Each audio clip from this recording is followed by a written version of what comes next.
What in your own part can you say to this? Most potent, grave and reverend signors, my very noble and well-approved good masters, that I have ta'en away this old man's daughter, it is most true. True, I have married her. The very head and front of my offending hath this extent, no more. Rude am I in my speech, and little blessed with the soft phrase of peace.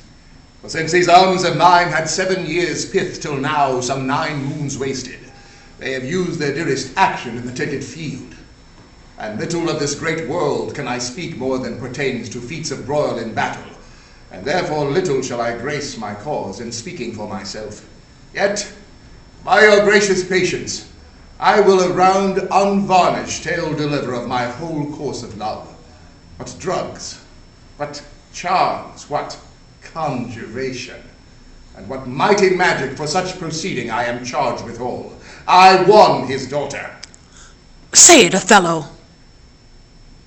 Her father loved me, oft invited me, still questioned me the story of my life, from year to year, the battles, sieges, fortunes that I have passed.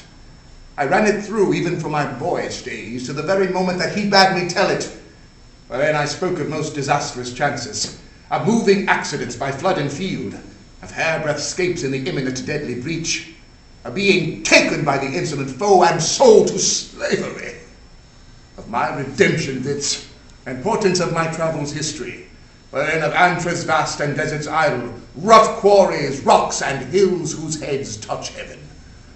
It was my hint to speak, such was my process, and of the cannibals that each other eat, the anthropophagi, and men whose heads do grow beneath their shoulders. These things to hear would Desdemona seriously incline, but still the house affairs would draw her thence.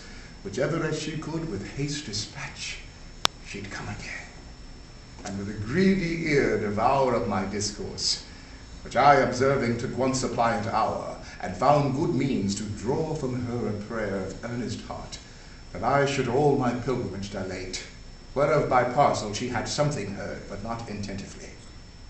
I did consent, and often did beguile her of her tears when I did speak of some distressful stroke that my youth suffered. My story being done, she gave me for my pains a world of sighs. She swore in faith 'twas strange, 'twas passing strange, 'twas pitiful, 'twas wondrous pitiful. She wished she had not heard it, and yet she wished that heaven had made her such a man. She thanked me, and bade me if I had a friend that loved her, I should but teach him how to tell my story, and that would woo her. Upon this hint I spake. She loved me for the dangers that I had passed. I loved her that she did pity them. This only is the witchcraft I have used. Here comes the lady.